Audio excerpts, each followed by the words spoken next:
So guys, nandito tayo ngayon sa trabaho natin. Pero kasama natin ngayon ang isa sa ating naging estudyante. Pero ngayon nandito siya sa Italia. Ngayon interviewin lang natin siya guys kung ano yung mga experience niya, ano yung mga paano siya tumatrabaho sa Pinas, paano yung mga ginagawa nila, mga trainings, ano yung mga conditionings na ginagawa nila, tsaka ano yung mga expected niya sa Pinas and then dito kasi iba yung laro talaga dito eh. So bago nga palang lahat, isama nga pala si Ibon, kapatid ni Jiro. Yan. So Jiro, kumusta ka naman? Okay lang, coach. Kumusta yung pagbalik mo dito sa Italia? Okay lang, coach, kasi nakakapag-relax yung katawan ko tsaka yung mind ko. So, konting tips lang G. Kasi di ba nung umuwi ka ng ilang taong ka na nasa Pinas? 3 years. Yung 3 years na yun G, ano yung mga expected mo sa nung nag-aral ka doon, nag-trainings ka, yung nag-training ka rito kasi iba yung training dito, iba yung laro dito, tsaka sa Pinas, di ba? So bigyan mo naman ng mga konting tips or mga konting advice yung mga kabataan na gusto ring makapaglaro sa Pinas, gusto ring makapag-aral sa Pinas.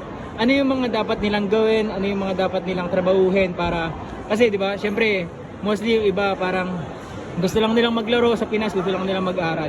Pero behind that, sa likod nun, ano yung mga dapat nilang gawin, trabahuhin para makawa silang varsity? Ayun, ano yung dapat nilang trabahuhin, G? Ano, coach? Share mo naman kami ng mga experience mo yun. First of all, coach, kailangan mo ng discipline. Kasi kahit gano'n ka kagaling, kung wala kang discipline, parang nawawala ka ng motivation, nawawala yung laro mo kasi pag wala kang discipline, parang pinapabayaan mo yung katawan mo. Siyempre kailangan sa Pilipinas, kailangan always ready.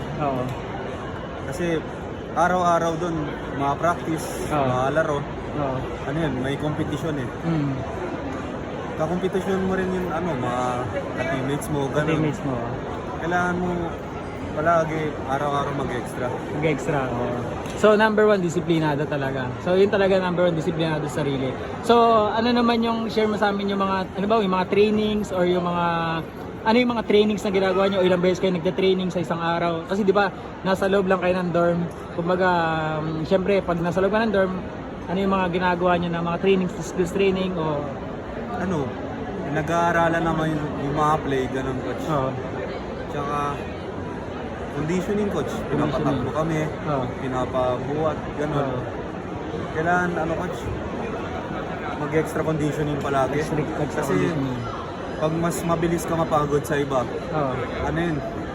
parang advantage. Advantage yun kung may mas resistensya ka compared doon sa iba. Yan ang gusto ng mga coaches, yung hindi ka napapagod talaga. Yung energetic. So ano naman yung ikukumpara mo doon sa laro dito sa Italia at laro doon sa Pinas? So ano yung paano mo siya coach? Doon sa Pilipinas, parang mas aggressive yung laro, coach. Parang mas bara-bara ganun, coach. Pero may sistema pa rin, coach. May sistema pero mas mabilis yung sistema nila, coach. Kumbaga, kung pwede mo i-fast break, yun na first option ng team. Dito sa Italy parang mga room play, coach. Tsaka European talaga. Or Nike o ganun. So, ano yung mga pwede mong ma-i-advise sa mga kabataan nangangarap na gustong maging student athlete sa Pinas, gustong makapag-aral sa Pinas, gustong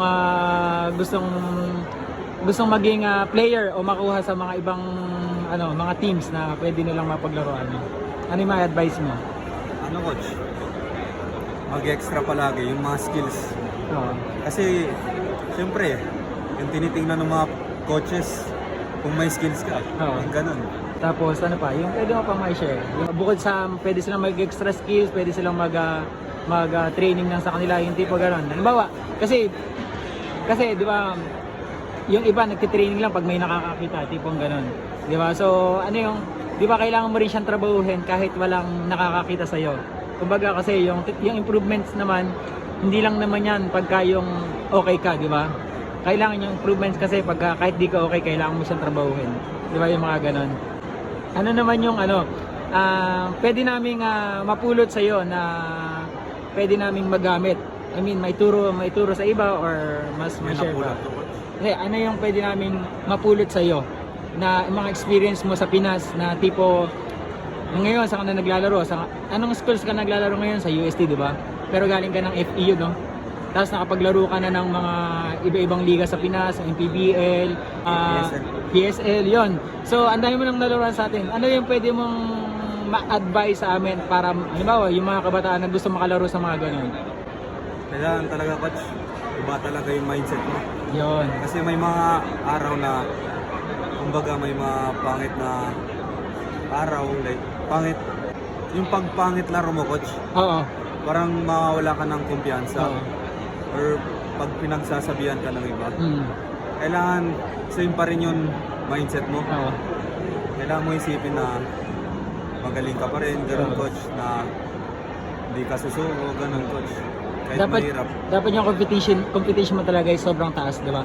So, Kailangan mo i-embrace yung mga parating na laban sa journey. ayun guys, so napakaganda nung mga paliwanag ni Jiro. Yun talaga yung totoo kasi kailangan mo talagang pag nag-training ka, kailangan mo talaga mag-extra effort, kailangan mo talagang mag-extra workout para sa'yo. Hindi lang yun, after ng training mo, okay, stop na.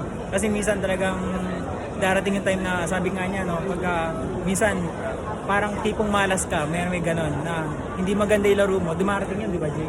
Dumarating yung mga ganon na parang kahit anong gawin mo, hindi siya mag-shoot or gano'n. Nangyayari talaga yun, which is part yun ng proseso. Pero ang sabi nga ni Jiro, kailangan yung high level mo pa rin nandun, yung intensity mo nandun pa rin. So, hindi ka ma-distract or hindi kung ano man yung nangyayari. I mean, tuloy mo pa rin. Kumbaga, parang nandun pa rin yung motivation mo. So, salamat Jiro, ang dami namin natutuhan sa'yo. So, good luck sa'yo sa future mo na tuloy-tuloy sa paglaro. Sana pag nandun ka na, gusto ko trabahuhin pa rin. Pag nandun ka na, gusto ko magtrabaho pa rin tayo. Okay ba yun? And then, yun. Good luck sa'yo. Good luck sa PBL. Good luck sa school mo. And alam ko, makukuha mo yun. Ano masasabi ni Bon, ang kapatid? Ito yung kapatid, si Bon. Totoo pa yan sinabi ni Jiro. Okay. Kasi pinagsasabihan ko rin yan.